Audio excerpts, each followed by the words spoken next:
সংস্কার কমিশনগুলোর দেয়া প্রস্তাবনার অধিকাংশই বিএনপির ভারপ্রাপ্ত চেয়ারম্যান তারেক রহমান তার ৩১ দফা রাষ্ট্র কাঠামোতে আগেই দিয়েছেন বলেছেন বিএনপির আন্তর্জাতিক কেন্দ্রীয় বিষয়ক কমিটির সদস্য ইঞ্জিনিয়ার ইশরাক হোসেন।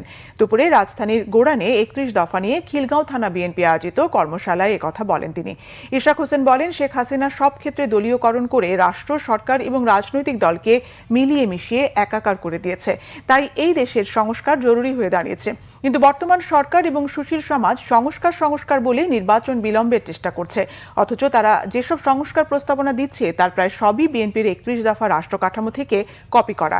এই প্রস্তাবনাগুলো বিএনপি সব রাজনৈতিক দলের সঙ্গে কথা বলেই প্রস্তুত করেছিল বলেও মন্তব্য করেন ইশরাক হোসেন।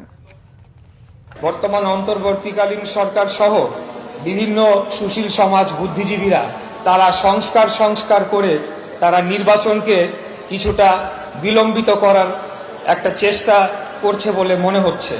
অথচ আরো ২ থেকে ২.৫ বছর আগেই আমাদের নেতা দেশনায়ক জনাব তারেক রহমান তিনি রাষ্ট্র মেরামতের প্রয়োজনীয়তা উপলব্ধি করেছিলেন এবং তখনই প্রায় ৬০টির অধিক রাজনৈতিক দলের সাথে আলাপ আলোচনার মাধ্যমে এই ৩১ দফার কর্মসূচি তখনই ঘোষণা করা হয়েছিল।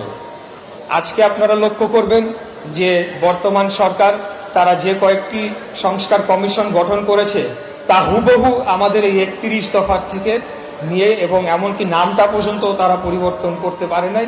সেখান থেকেই তারা নামগুলা নিয়ে এবং সেই কনসেপ্টগুলা নিয়ে এখন রাষ্ট্র মেরামতের তারা কথা বলছে।